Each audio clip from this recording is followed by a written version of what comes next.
Welcome back to our segment. This stays in our book club. This is a segment we do here at This Stays Between Us. So welcome to another episode. If you want to check out more of our content, again, our main podcast name is This Stays Between Us.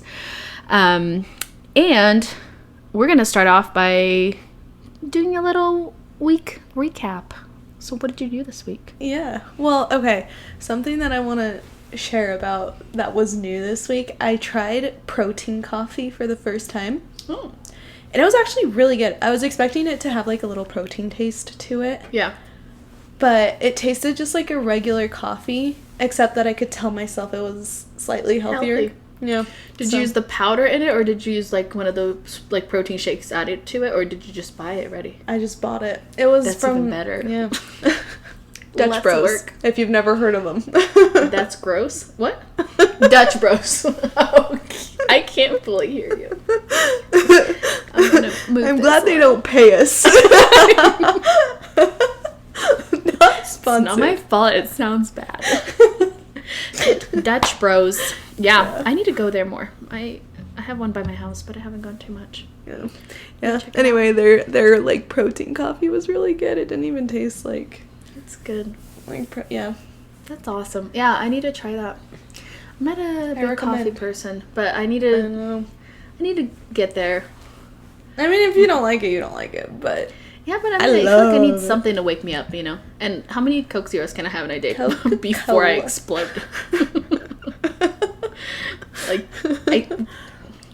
TMI, I get a little gassy. I need to stop with the soda. I need something else. Well, coffee's probably not your go-to for... Aren't you lactose intolerant?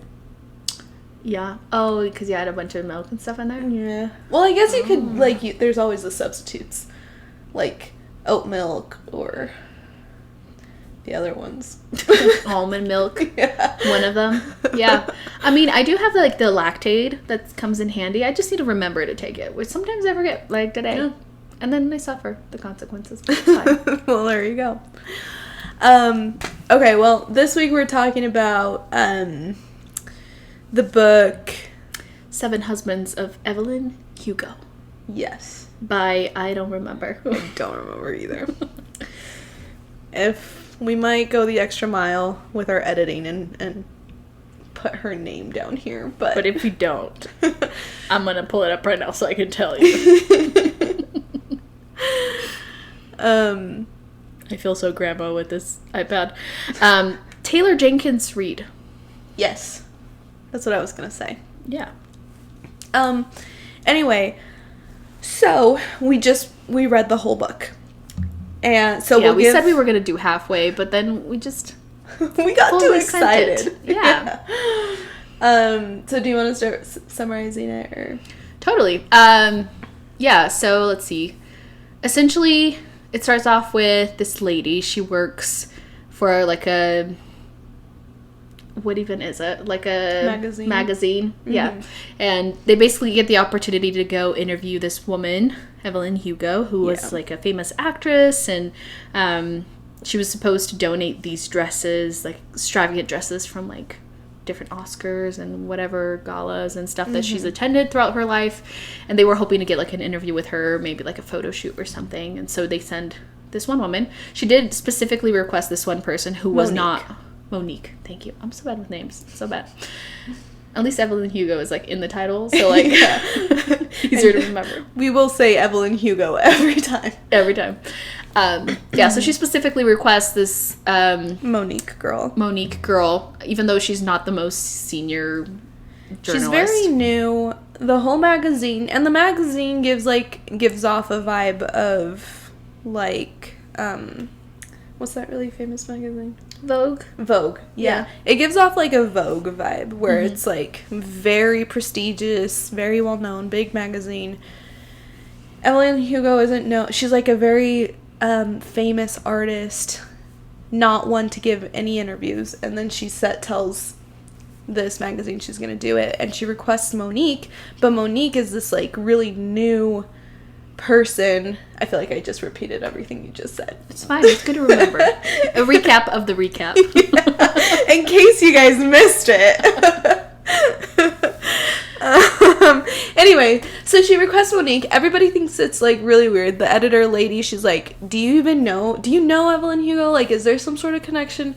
And the girl's like, no, like, I don't know why she would be requesting me. But Evelyn drives a pretty hard bargain, and she's like, it's either her or I'm not doing it. So then Monique goes over to her house and just starts talking to her, is trying to see, like, what story she's going to be able to get out of this. And Evelyn ends up saying that she wants Monique to write her book, her life story. Yeah, like, she's not interested in doing a story with this Vogue-like magazine or anything to do with them. It's, like, directly with Monique for Monique to, write Evelyn's story. And so she would get, like, a exclusive of everything. The only, like, caveat to it is that she needs to publish a book after Evelyn Hugo is dead. Mm-hmm. Which she's making it sound like it's soon. Yeah, and Monique's like, wait, what do you mean? Like, yeah, you need to tell me, like, what timeline this is, and Evelyn's always very vague about it.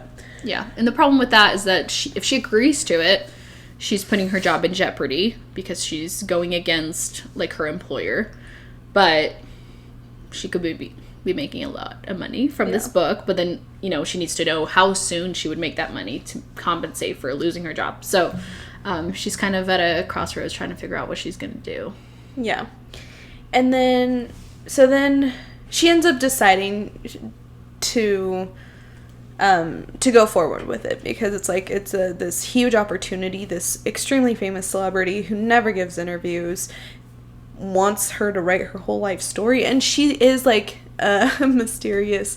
The government saying cool. Thumbs up. If you're just listening on the video, there's, like, these thumbs up that show up. We don't know how to turn it off. It's probably super easy to do that, but we don't know how. So we don't know why it happens, how it happens, or how to turn it off. Yeah. So anyway, it's the CIA in our book saying that they approve. Yeah. Our FBI guy is listening to us. Anyway, so she doesn't want to miss the opportunity. So she does start working with Evelyn, and she starts listening to Evelyn starts telling her, like, whole life story. And the book is essentially, like, Evelyn talking about her life and how she became who she is. Yeah. Like, the good and the bad, and, like, I don't be so real. I don't remember all of the husbands, but, like, there's the first 7 of one, them. I mean, yeah, I know that. But the first one, it was kind of like an opportunity thing. She was, like, 15, and she knew this guy that knew someone that worked somewhere where they were making movies, and she just kind of, like, lied about her age, got married, went there, was just, like, seeking an opportunity. She grew up in poverty. Yeah. And she was just determined. Like, she was beautiful. Yeah. She knew that she could get an opportunity from that. Her mom always wanted to be famous, and she died when Evelyn was really young. And then her dad was very abusive, so she was trying to, like, both get away from that whole situation and be a big-time celebrity, because that's kind of her mom's wish. Yeah. So, yeah, she finds this guy who she knows is going to Hollywood. She's, like, 14 at the time, but she lies and says she's 18. And she's extremely beautiful, so she flirts with this guy. He falls in love with her. Isn't that so funny, like, that you'd marry a guy and he's like, you're so beautiful. Like, how would he not think that she's 14? I mean, maybe she looked, like, a lot older, but still, like, are we not having conversations? Like, was he not, like... I was wondering the same thing while I was listening to that. I was like, I feel like it would come up. Yeah. Like you get a driver's license renewal or something. I don't know. And it's like, wait, you're not 18? Yeah. Or, like, how did they even... This was my big question. How did they even get married? Because she's not, like, how did she get the... She would need her parents to sign off, right? Like, if you're a minor... If they're actually married, or... Yeah. Anyway. Mysteries. Maybe we missed something. You let us know if we missed something there. Like no. She did say that her dad approved. Oh. Like, he signed off on it. I'm pretty sure she says that he, like, when her dad found out, he, like, didn't even really care, and he just signed off on it. Oh. I think it's, like, implied that he... Which is another weird thing, like, and her dad didn't say anything to the guy? I don't know. Well, yeah, whatever. I mean, he didn't seem like a good dad, so... No, but I still, like, somehow in my head, like, that comes up.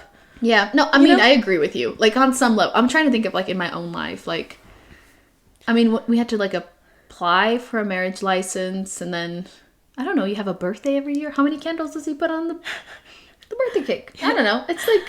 It seems like it would... I mean, with no social media, I guess you got away with way more. You can hide. You can hide your age. Anyway, so... Yeah. She ends up going to Hollywood with this guy, and she's, like, basically conning him. Like, she's not in love with him. She could care less about him. But she knows that he wants something out of her, which is for her beauty, right? And he's a very, like, traditional man. And she's Hispanic. Like, that's her background. Yeah. Very traditional. He wants the wife and the kids, yada, yada. Anyway... She ends up going to this one bar or cafe or somewhere that she is always there to see if, like, she'll run into Hollywood executives or famous people or whatever. Anybody, like, the next, like, step up, right? And so she ends up getting a job at this place, and she ends up meeting people who... I can't remember. Does she end up really liking one of them, and that's why she divorces?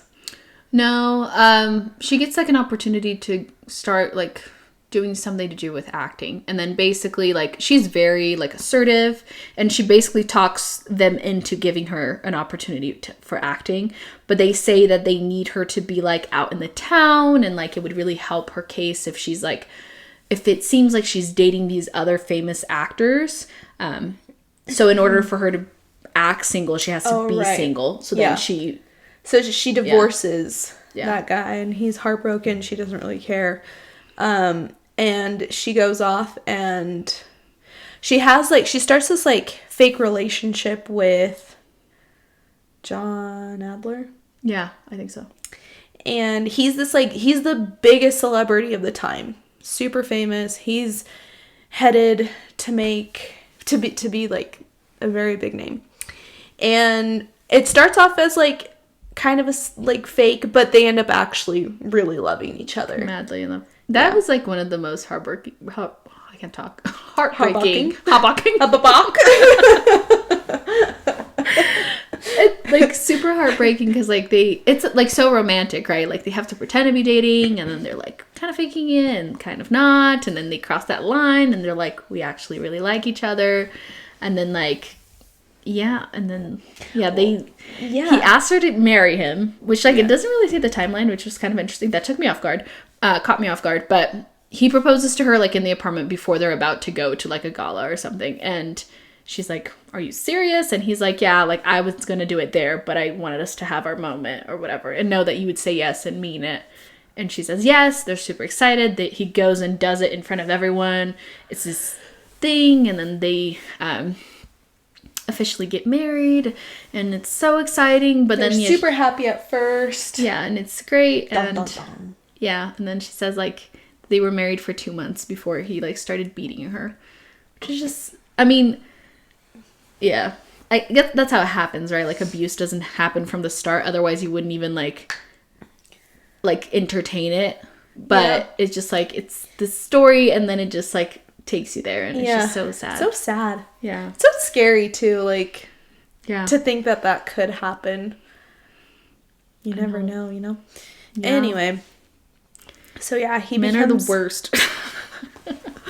And then also, so she has this guy that she also knows, Harry, who's very handsome as well. He's a producer in Hollywood, right? Or he's an executive or some sort of something. Yeah. And she becomes really good friends with him. She's a little bothered that he has never hit on her. Yeah. And in conversation, he discloses to her, he's like, well, you're not really my type. And she's like, I'm everybody's type. And he's like, you're an Edie, I'm into Audis. Wait, is that exactly what he says? No, I was like, how did I miss that? So I wish it would have been good. He tells her that he's gay. And also, I don't know if we mentioned this, but the time the story is like, it's set in the 50s, 60s? Somewhere there, yeah. A time where it's like not very socially acceptable to have any sort of sexual orientation that's not straight. And so he keeps it very, very hidden that he's not straight. And she just shows a lot of acceptance, and they decide that they're going to be best friends. So fast forward now, like, she's in this relationship with John Adler, and he's abusive. One of the first and only people to recognize it is Harry. And anyway, I don't even know if that's super important. But I think it is. It builds, like, a really strong relationship in her life. Like, the most consistent, healthy relationship in her life is Harry. Yes. That he's, like, she describes him as kind of, like, one of her soulmates. Yeah. Not necessarily a love interest, but as far as, like, friends go and as far as love, like, he is a huge part of her life. So then she gets a part in the movie to play Little Women. Mm-hmm. And there's, like, 6 other women also playing different roles. There's Ruby and Celia and a few others that I forget their names. Yeah, I think those are the only ones that are really they talk about again. Yeah. So, and then they describe all these women as having, like, different kinds of beauty. And it's, it was interesting to hear just, like, Evelyn is the kind of beauty that men find completely, like, inaccessible. Like, she is just the kind of beauty you will never see again. Celia is the kind of more, like, the girl next door, like, you would want to take her home to meet your parents, and she's beautiful in that kind of way. Don't remember the other ones. Yeah. No. Yeah, they get very descriptive with it. I thought the writing was really good. The writing, I thought so, too. It was entertaining. For parts of it, I read it, like, on the Kindle or whatever. For other parts, I did the audiobook, which was also really good. Yeah. I thought they did really well with the voices. Because, like, so in the book, there's, like, sometimes it's Evelyn talking, sometimes it's Monique talking, and they switch the person. Sometimes really it's good. Like the gossip website of the time covering, like, what's happening. Yeah. And they switch that. Yeah. It is really well done.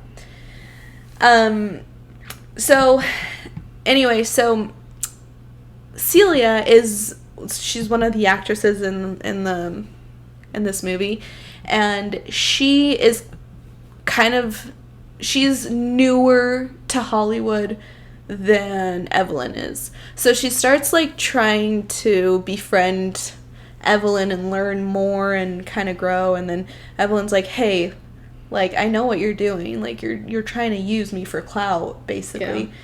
And then Celia's just, like, very honest with her, and they kind of, like, they start developing this relationship of, like, a very strong friendship. Yeah. Celia's the better actress. Yeah. And Evelyn already has the, like, notability or whatever. She, like, is already more established, and so they're kind of start off, like, a friendship with that in mind, that they can help each other out. Yeah.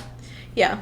Evelyn knows how to climb the ladder, whereas Celia has the actual talent. Mm-hmm. Anyway, and then Celia ends up being the next person to find out about her being abused, or does she ever... I can't remember anymore. That's a good question. I don't fully remember, honestly. I think she is the next one to find out.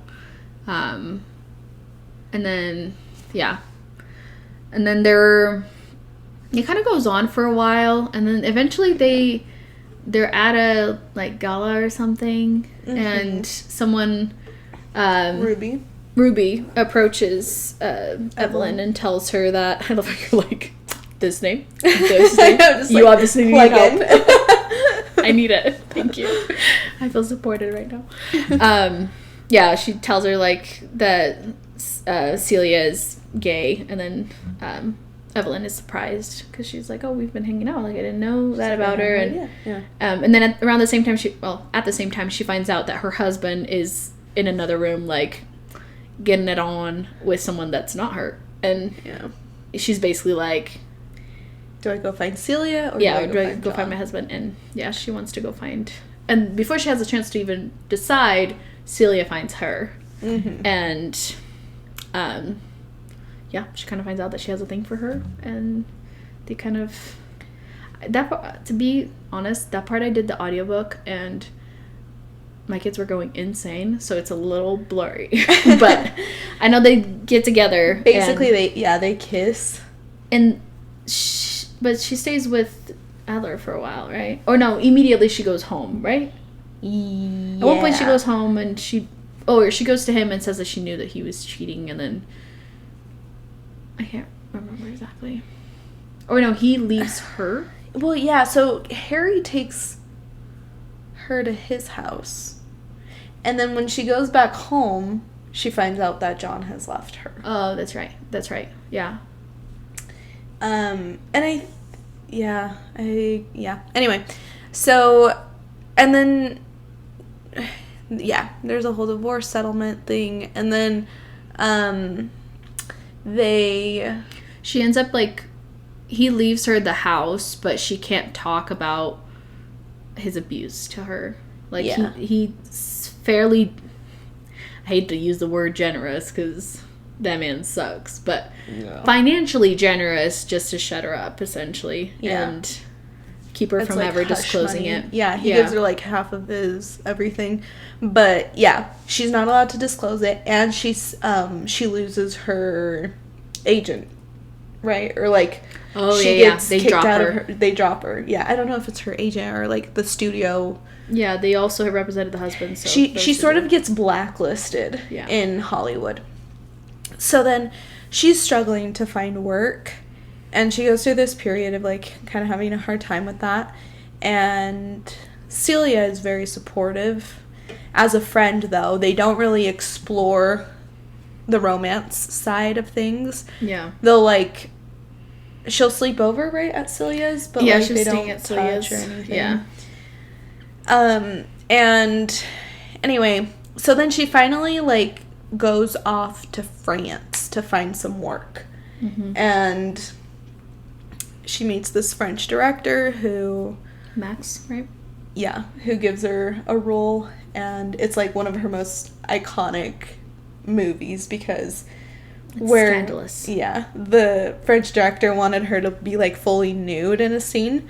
She was like, no, how about, like, make them want it a ton, and then as soon as I, like, the camera pans up to show my breasts, and then it, like, cuts off. Yeah. And it's, like, just super memorable in Hollywood for that, like... Yeah, and it puts her back on the map, essentially. Yeah. Even though it was controversial. Yeah. So, yeah, she starts... She gets back in, right? Now she's back in the scene of Hollywood. And... Oh, wait, at this point, her and Celia... Are together. I think they started, Yeah. They started dating. And they're together, and then... But they're very afraid of being found out because, again, it's just not a time that it's accepted. And so they keep it very hush-hush. And then Evelyn is afraid that people might have caught on to them. So then she's like, well, there's this singer, a really famous singer who expresses interest in her. And so she's like, okay, I'm going to get him to love me, get him to want to elope with me, and then get him to leave me. And she basically pulls that off. And so... Goes to Vegas with him. They get really drunk. She gets very, like, flirty and things, but whenever things start getting a little bit more heated, she's like, well, we need to be married. And basically... kind of, like, seduces him, and then he's like, let's get married. I love you, suddenly, because I can't have you. I can see my whole life with you. Yeah. And in the morning, he's like, never mind. I got what I wanted. Goodbye. That was a silly mistake, And she knows just how to play into, like, whatever she needs to be, she does really well, like, to get what she needs from people. Yeah. So, yeah. So then so that becomes, like, the news, right? The story, the big headlines. So then nobody really suspects her of being lesbian or anything. Oh, and in fact, sorry, she doesn't like the label of being lesbian because she really did love John. So she knows that she can love men. But she also really loves Celia. So she's just, like, she doesn't really know where she falls. Yeah. I wonder, well, I guess it's not based on a true story, but I wonder when, like, the bi thing came out, like, the idea of it started being discussed. Yeah, I feel like, as much as it's, like, not a true story, I'm sure it's, like, based off of very true things. Yeah. You know? I was looking it up, and I saw, like, a huge list of, like, women, like, celebrities in, like, the 50s and stuff, that it was, like, based off of, like, bits and pieces to build Evelyn, like, which was interesting. Do you remember anybody? I don't remember any names, but I can pull it up. Yeah, there's, like, a bunch of different ones, some of which I recognize, others I didn't. That's so interesting. Because I feel like I'm sure that even happens still today, just with, like, the idea of typecasting and, like, you end up you get, like, roles that people can see you being in, right? Yeah. And so a lot of people need to, and I feel like this book kind of explains that a lot. Like, you have to put up, like, you have to kind of be who you are on screen, like, off screen, so people can see you as these characters. Yeah. Which I'm sure can get exhausting. Yeah, kind of living a lie. Trying to, like, fit into what people want from you. It's exhausting. Yeah, there's a few different ones. So, like, Elizabeth Taylor, she was married 7 times. So that was partly inspired by her. Oh. Ava Gardner, who revealed secrets to a journalist. Interesting. Rita Hayworth, who changed her name and appearance to fit Hollywood standards, which is what Evelyn did. She was, like, she dyed her hair blonde, even though she had, like, tanner skin, and it was just, like, a combination that's not, like, naturally, like, out there, but it worked really well, and it made her beautiful and made her stand out. Yeah, those are, like, the main ones that they pop up. But yeah, they got bits and pieces from different real people. That's very cool. Yeah. I feel like we should have gone in depth with that. That would be interesting. I know. Yeah, do a deep dive in each one. Yeah. That is cool. We should do that next time. But anyway, yeah. So that's the third husband. Yes, that's right. And then her relationship with Celia keeps going on, and then they end up getting in an argument because... Do you remember?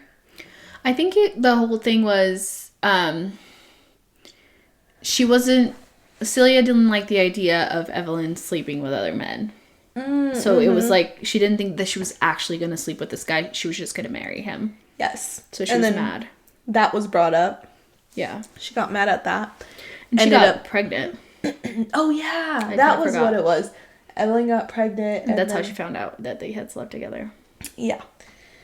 And so Celia ends up leaving Evelyn.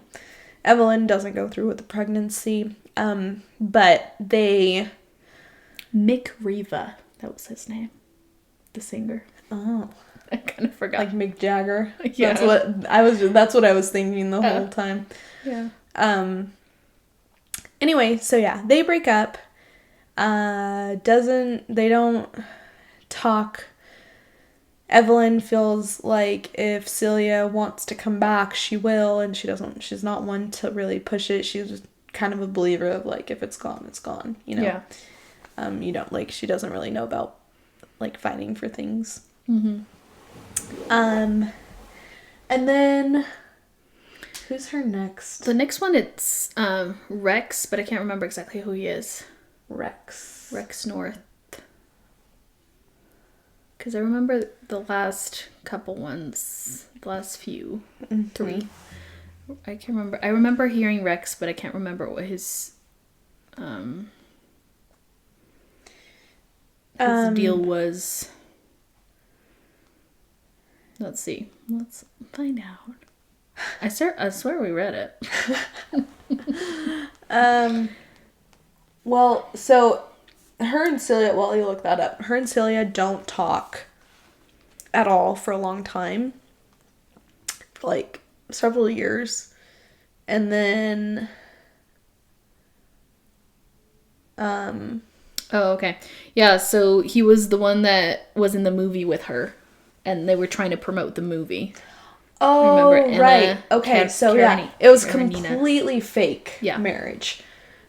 Completely loveless. Like, he didn't love her, she didn't love him. He would sleep around, like, with other women, but would keep it really, like, secret. They never... Yeah. He was a very handsome man, but they never slept together or anything. Yeah. And then he ends up getting another girl pregnant. Yeah. And he loves this other woman. And he wants to be with her. Yeah, they had been together before, but then they broke it off. Yeah, and it was like they were having an affair off. while he was married to Evelyn. Yeah. And anyway, so then him and Evelyn are trying to think of a way that they could divorce where neither one comes off looking bad in the press. So they come up with the idea of her having an affair with Harry. So basically it looks both, like, they were both having affairs at the same time. So no one's the villain. Yeah. And and they get to get out of the marriage. Yeah. Yeah. And then she starts having, like, for the press, her and Harry start having, like, a love story. But obviously Harry is, he's gay, and he's dating, at this time, he's dating somebody who he really loves. So it's a good, like, beard for him, where he doesn't, like, nobody's gonna think that he's gay. And then come to find out that, what's her name? Evelyn ends up finding out that the man that Harry is dating is a guy who is married, wink wink, to Celia. So that's also, like, a fake marriage. And then Harry's like, and then Celia and Evelyn end up getting back together. Yeah. And then yeah. I was just thinking, I was trying to explain this to Josh while I was reading it, and he's like, what? So, like, who was whose beard? And I'm like, everyone is everyone's beard. Yeah, there's a lot of beards. It's all going on. I told this whole story to Jeff, too, and he fell asleep. It's like, this one's a beard, this one's a goatee. He's like, you need to keep up. Anyway, so because Evelyn and Celia get back together, and then there's there's Harry and I think it was John. Was it John, the other guy's name? Harry and John are together. Was it Don, the other one then? Evelyn's first husband? Was it Ernie? Ernie? No, second Ernie husband. Diaz. Don. That's what it was. Don. Yeah, I kept calling him John. It was Don. Okay, I mean, so potato. Yeah, potato. Same diff. Anyway, so, yeah, Evelyn and Celia are together. John and Harry are together. But for the public's eye, it's actually Evelyn and Harry and Celia and Dawn. Yeah, and John. they're just like... Yeah, I keep saying Dawn. Who cares? Actually, he's important. But yeah, I mean, to everyone, they're like just double daters, I guess. They're always together and walking around. Like, there's even some people that think they might be swingers, but I don't know. Yeah. But it's like they're just... And it's honestly friends. Also like a very interesting dynamic, because Harry and Evelyn do want to have a family together. Oh yeah. So they have like this like little family dynamic with the four of them, and they eventually get to the point, Evelyn and Harry, where they're like, well, we want to have a kid now. Yeah. So their partners are okay with them trying for a kid, and they end up getting pregnant, and they have a little baby Connor, a little girl. And then Evelyn, and yeah, they just have like this little family dynamic with the 5 of them. And then Evelyn she gets cast for a movie with Dawn, with her ex-husband. The beater. Yeah. The trash man. The one we don't like. Yeah.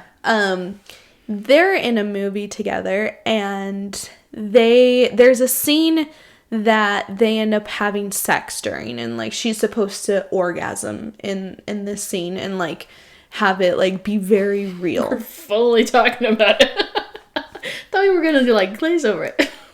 Oh yeah. I got ahead of myself. I'm just like thinking about it. It's all good. That is what happens. Anyway,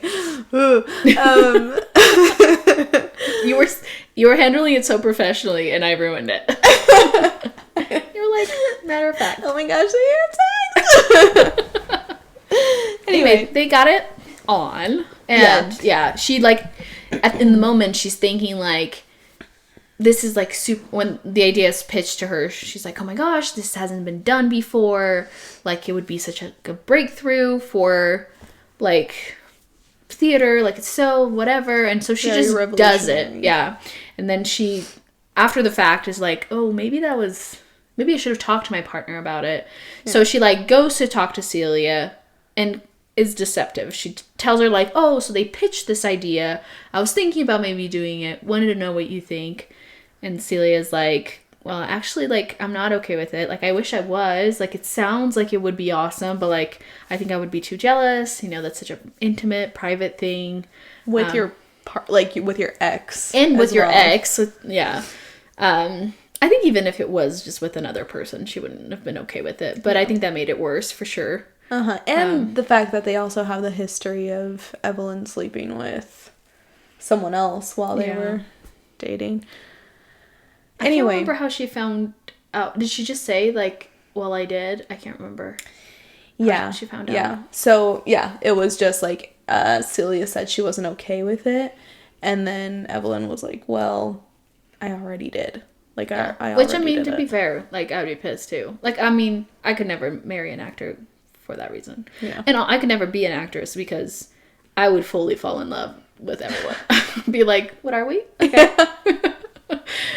But like with your partner watching them do stuff, like I think I would have a hard time with it too, which I can understand there. But yeah, I think if you like make the decision to be together, you kind of have to accept that that's what they do for a living.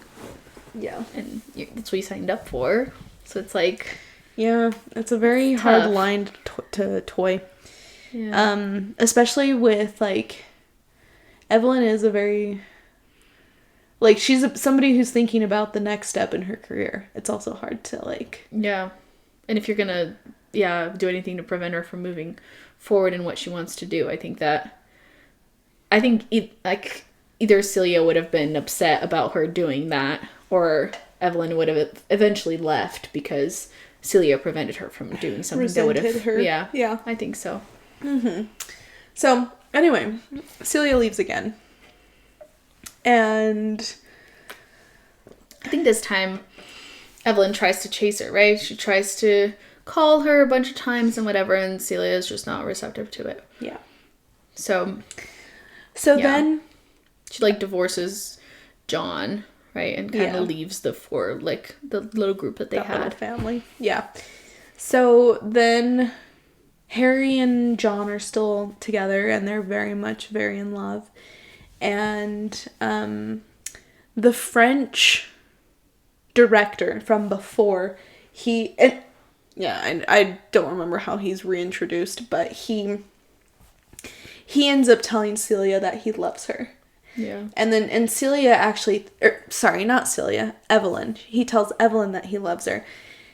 And Evelyn, this is like a few years after Celia. Evelyn, like, is thinking, maybe I can actually fall in love with this man. Like, there's actual potential here. Like, kisses her, and, like, there's a spark, and she hasn't felt a spark in a long time since she's been with Celia, so she just wants to give it a shot. Yeah. Yeah. But I did think it was aggressive that he was like, let's get married. I've loved you. And it's like, can't we just, like, date? Yeah, can't we just, like, let this marinate, figure it out? Yeah. Yeah. So... Like, no wonder she had 7 houses. I'm surprised she only had 7. Yeah. Because that means she only kissed 7 people. Everyone, too. Yeah. Anyway, so...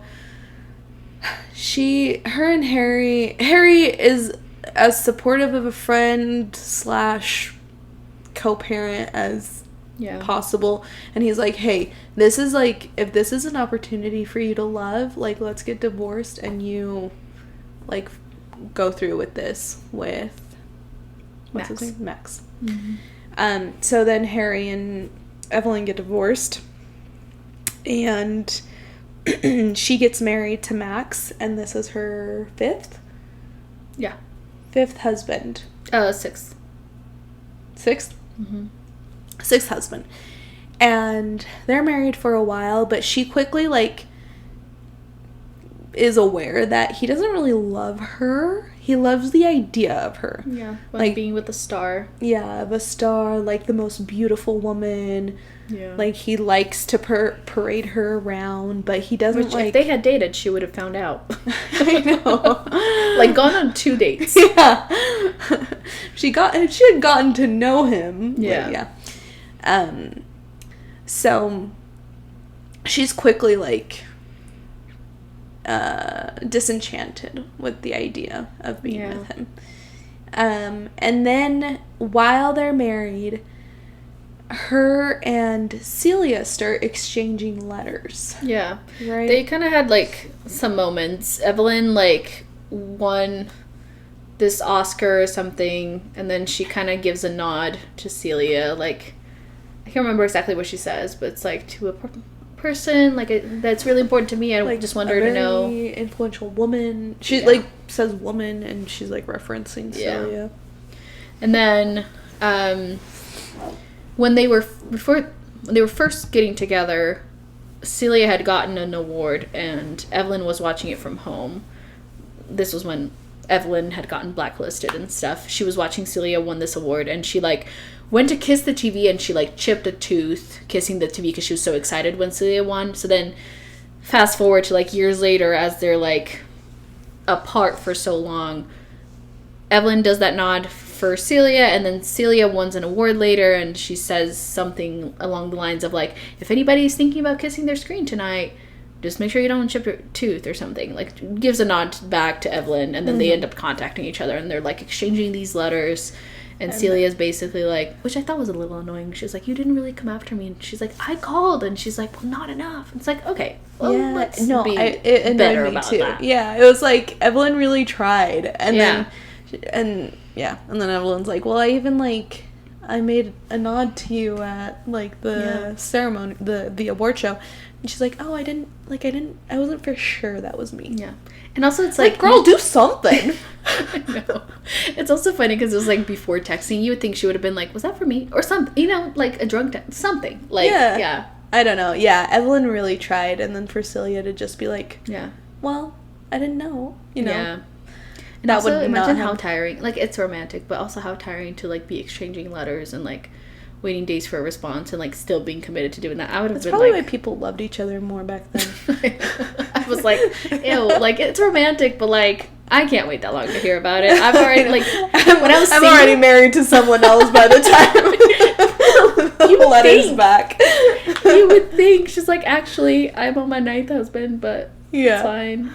Yeah, I don't know. Yeah, it was just too much effort. It's tiring. And also some of the letters seemed like it was like, hi, how are you? And it's like, dude, you gotta do more. Yeah. Because it's gonna be a while before you hear anything back. We can't be like, sup. And like, please. It's like, WYD. It's like a post-it note that they're exchanging. It's like, I can't. The patience. I mean, so props to you. Yeah. Good on them for that. They just get a letter LOL. I don't know. How do you keep it going? It's like, it's not worth the postage. That was so funny. I'm dead. Yeah, so anyway, they're exchanging these letters. Max ends up finding the letters. Yeah. Well, Evelyn and Celia make plans to essentially meet up. She's going to wherever she was, Los Angeles or something. And they were planning to meet up, and she's leaving the house, and she has something else to do there too, I think. I can't remember exactly. Also, I'm like on the edge of a burp. Let it loose. I'm trying. I mean, I can't. It's like stuck. So I might be talking weird. Anyway, we're just gonna keep moving, and maybe it'll go back in or it's gonna go out. Anyway, whatever. She's on her way out of her house, and she's thinking like, I'm gonna take the letters with me. Oh, I'm gonna leave them. Oh, I want to have them with me, and she ends up leaving them. And then she goes to get in the car, and she's like, oh, I actually want them. She goes back to her room, and Max has the letters and is like ripping them up and stuff, which is like. Of course. Yeah. Also, it made me think, like, next time I have a thought, I'm just going to go through with it. Because I do that a lot, too. Like, I'm going to do this. I won't. Like, or, like, this is going to fall. I should move it. This is going to fall. I should move it. And then it falls. And I'm like, I thought about it. And I didn't do anything. Yeah. Like, just go with your first instinct. I think that's good. Anyway, whatever. Side note. So she has a conversation with him, and he's like, what are these letters? Like, were you gonna meet up with her? Like, what's happening? And she's like, yeah, I don't give an F about you. Like, you only care about Evelyn Hugo. Like, also, he seemed like the type that, like, this is, like, crass. But, like, they're probably, like, mid-sex, and he's probably still calling her Evelyn Hugo. Like, he's not, like... Oh, there's he's, like, no, like... full, like, last naming her every time for everything. Yeah. Which, like, like, have you met my girlfriend, or wife, I guess, Evelyn Hugo? I know. It's, like, ugh. Anyway, he kind of pissed me off there. I don't know. I just had, like, a moment where I was like, I wonder how that would feel if my boyfriend called me, like, my full name. I'd be like, this is over. I'm like, I might like that.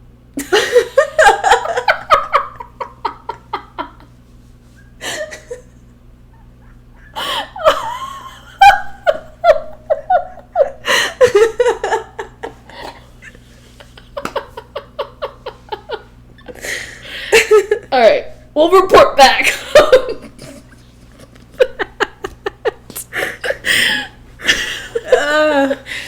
I don't know. I feel like I'd be like, all right, this is over. We're done. Because it gives the vibe of, like, miss your car. Like, your full name. Like, I don't know. I feel like I'm at the DMV or something. Throwing the middle name in there, too. No. Anyway. At least, as long as it's the right name. They get your name mixed up. That would be bad. That would be messed up. So, anyway, that ends up leading to their divorce. Mm-hmm. They end their marriage. And Evelyn gets back with Celia. And they just want to be, they're done with hiding. They're done with, like, all the games and the, like, playing chess. Not checkers. Playing chess. Playing games. With the press. They're just, like, done with that. So they want to just move to Spain so that they can be away from all the noise and raise the little girl Connor there and just be happy.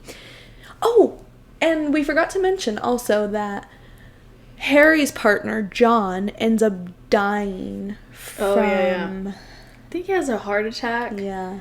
Something. Like that. It was, like, shortly after Celia and Evelyn broke up. Like, he ends up dying, and then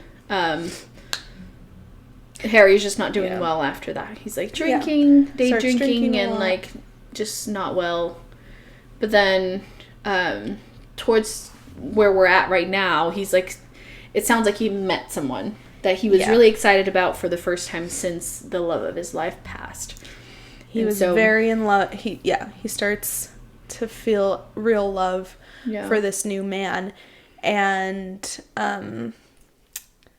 Evelyn is talking to him, trying to convince him to move to Spain to get the family to move to Spain. And Harry's just like, no, like, I loved this man, like, I want to give it a shot. And Evelyn is also very open to it. She's like, well, let's try and find a way that this can work for all of us. Did you get... Okay, maybe I just read it wrong. But I kind of got the vibe that she was like, okay, we'll talk about it later. But, like, let's move to Spain. Like, it kind of seemed like she was a little dismissive of him. Yeah. Like, yeah, like, we'll talk about it later, but, like, let's discuss this option. It seemed like she was a little bit pushy about it, which I was a little upset about. And maybe this is just how I read it. Again, and interpret it. Even though, like, I understand that she wanted to be free with her partner, which makes sense, right? I think at the same time, they could still be together and just not public, and, like, allow Harry to still be with this guy, like, and not disrupt, like, her kid's life. It felt, like, really selfish, even though, like, I understand, like, you want to be public with the person you're with, but, like, you have a family, like, it's not just you have your kid, and you have your kid's parent, like... There's a lot more to think about. Yeah, it's like, if she was single, like, and, like, she is single, but I mean, like, detached from other people, that would be one thing, like, yeah, go and do it, but I think she was being a little bit selfish in that moment. Well, I feel like that's Evelyn's MO in the whole story, is that she is fairly selfish, you know, and, like, she's like putting herself ahead of a lot of people, and she's just climbing that ladder, and that ends up being one of her biggest lessons towards the end, which is... Yeah, I do think that's true. I do think, though, too, that, like, to a certain extent, it was, like, expiring, right? Not expiring. Inspiring. Yeah. Anyway, inspiring. Because she's, like, going after what she wants, right? Sorry. Expiring. I don't know. This book expires in 2 days. We're a little tired. Inspiring. Yeah, like, she's going after what she wants. She doesn't take no for an answer. There are good aspects to being that way. But, it does... I mean, she takes it to a very... Extreme level of, like, she's willing to do anything for... I agree, that's bad. Yeah. But, yeah, I was kind of disappointed in her in that moment. Because it's like... Yeah. And it's also, they made it seem like they waited this long and they had to just move. There was no other option. Which was like... I don't think that's true. Like, you waited this long to be together. You still can, but, like, you have to be aware of these other lives that... You don't have to go all the way to Spain. You could go to, like... They didn't have internet. Dude, go to Wyoming. Like, you can go to Wyoming now. There's nothing going on there. Like, no, for still real. Off the grid. You could go literally... You can find a place in California that's, like... far away from LA, too. Yeah. No. I think so. Anyway, so... Which, yeah, I just think... You're uprooting your child's life. But to be fair, so we didn't mention this. Connor was also having, like, she was 14 at the time. She started getting into drugs and sex too, and, like, going crazy. Not yet. No, this was when she was doing all that. You're skipping something.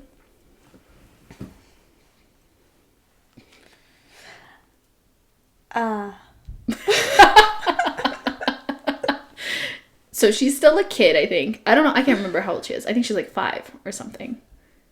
Right? Because she waited a while. They waited a while. I can't remember exactly. It had been like... It'd been like 10 years. They're talking... Let's talk about what we're not talking about, and then let's get there. Let's go back. But it'd been like 10 years since Celia and Evelyn broke up. That they got back together. Yes. But then they waited a while. They're in the process of getting back together. Right? Yeah. So... Yes. So, okay. We are not saying anything. And we're saying so many things, but not anything.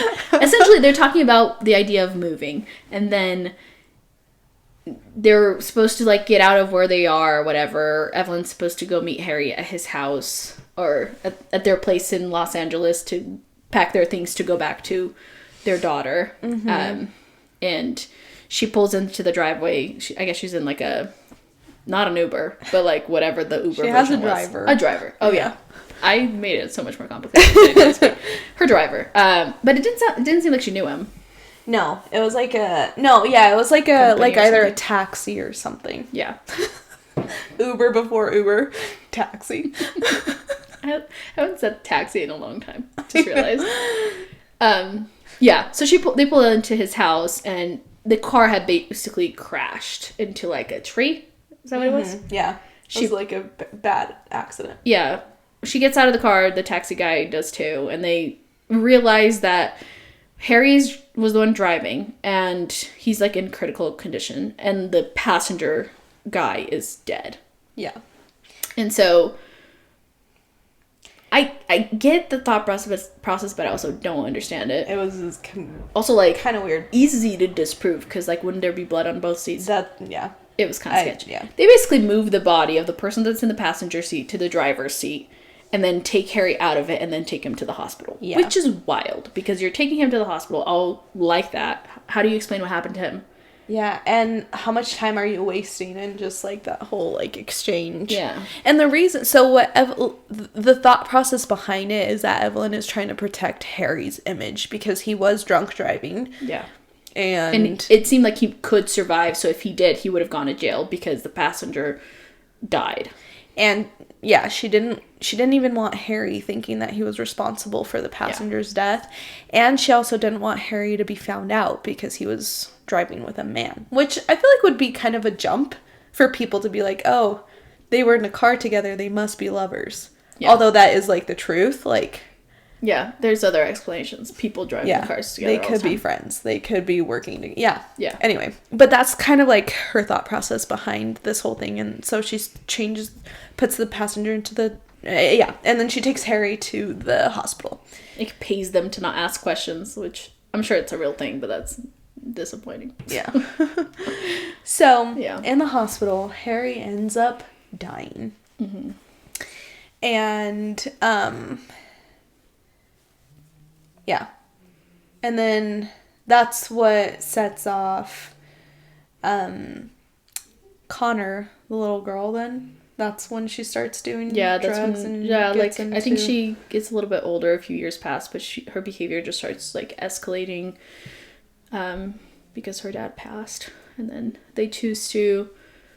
her and Cecilia choose to move... Celia, whatever her name is. Choose to move to Spain. And Celia has this whole plan that Evelyn's going to marry Celia's brother, and that's going to be the cover story. And so they can be together. Yeah.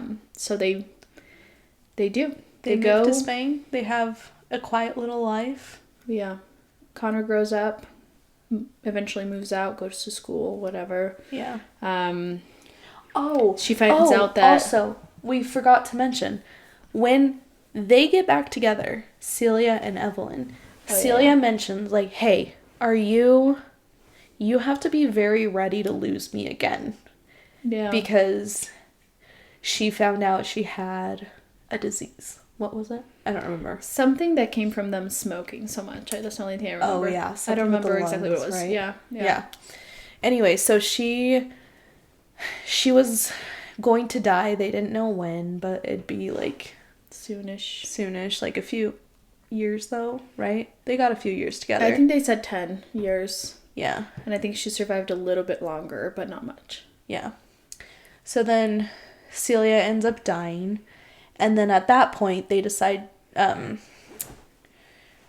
Evelyn decides to move back to the U.S. because Connor's in the U.S. And then Connor ends up getting diagnosed with breast cancer. Mm-hmm. And then Connor ends up passing away as well. Whoa. I'm not crying. Although it's sad.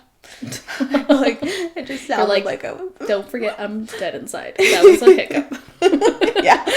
Well, let's not get the wires crossed here. I have no feelings. Anyway. And then the husband, Celia's brother, that's now Evelyn's husband, dies. Seventh husband. Yeah. And then he ends up dying. And that's where she's at. And she's been alone for a while. And then she's giving this interview. And that's fully the book, essentially. But then she says that she needs to tell Monique, the journalist that's still interviewing her through this whole story, that she needs to tell her something. And she goes to this drawer and pulls something out. It's like this bloody note. And she says, when Harry passed, the guy in the passenger seat had this note on him. And I should tell you that he was a black man. And Monique gets the letter. And essentially in this moment, Monique finds out that was her dad. And that's how he died. And she had been told growing up that he had been drunk driving. And that's how he passed. And it was like not like him to do anything like it, but she kind of like resented losing him. Yeah, because it was his fault. Like, he'd done something stupid, and he had never done that ever before. So she gets really mad at Evelyn for hiding this and for kind of like making it so that that's her dad's reputation. And then Evelyn... It is interesting, though, like, as soon as Evelyn stops telling the story, and she just expresses how she's a bad person because of what she did when Harry died, Monique, in her writing, like, in her head, she's saying, like, it's terrible what she did, but it's also understandable. She was trying to protect someone that she loved, and then right after she finds out it was her dad. And it's, like, it was kind of interesting. It's, like, every situation is totally different if it's someone you love. Yeah, and if you're connected to it. Yeah. That is really good writing. Like, I didn't even notice that. But, yeah, so then she has this whole, like,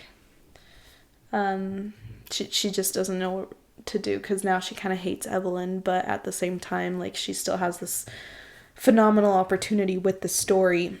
And Evelyn discloses to her that she has cancer, that apparently the breast cancer is, well, it is genetic. And then she's like, the irony of her daughter getting it before her. Yeah. But that it, like, so sad. It's a genetic thing. And so her time is limited. And Monique doesn't know, like, really still what that means or what she's going to do. But then... yeah. She ends up... After they end up kind of, like, making peace and whatever, she leaves, and Evelyn ends up taking her own life. Kind of in a way of, like, she doesn't want anybody, like, she's gonna, even with death, like, she is gonna make that final call. Like, she's not gonna let anyone or anything, and, like, I think it's important to mention too, I can't remember if we mentioned it, but another thing that Evelyn had found out about Monique while she was, like, trying to find her, like, the daughter of the guy, she saw that Monique had written an article about assisted suicide for people that were sick, and how she was pro that, so people could have a choice in their life journey, especially if they're sick and struggling, like, battling a disease for a long time. And so I think partially that was also why, on top of everything else, why Evelyn chose her, because she knew that she would allow her to take her life, even though she knew that's what she was going to do. Yeah. Yeah. And then she publishes the book, and she gets that bag. The end. The end. And that's the story of Evelyn Hugo and the 7 husbands. Yeah. Thanks for following along. That's the summary. I think we've given our opinion throughout. It was a really well written and interesting story. And we have not decided what book we're reading next, but do you have any thoughts? Do we have anything in the works? Listen to our next episode to find out what we decide. And if you liked this, give our other stuff a listen. Follow us on TikTok at The Real TSBU. And we're on all podcast platforms and on YouTube. This stays between us. Give us a follow. We appreciate the support, and we'll see you next time.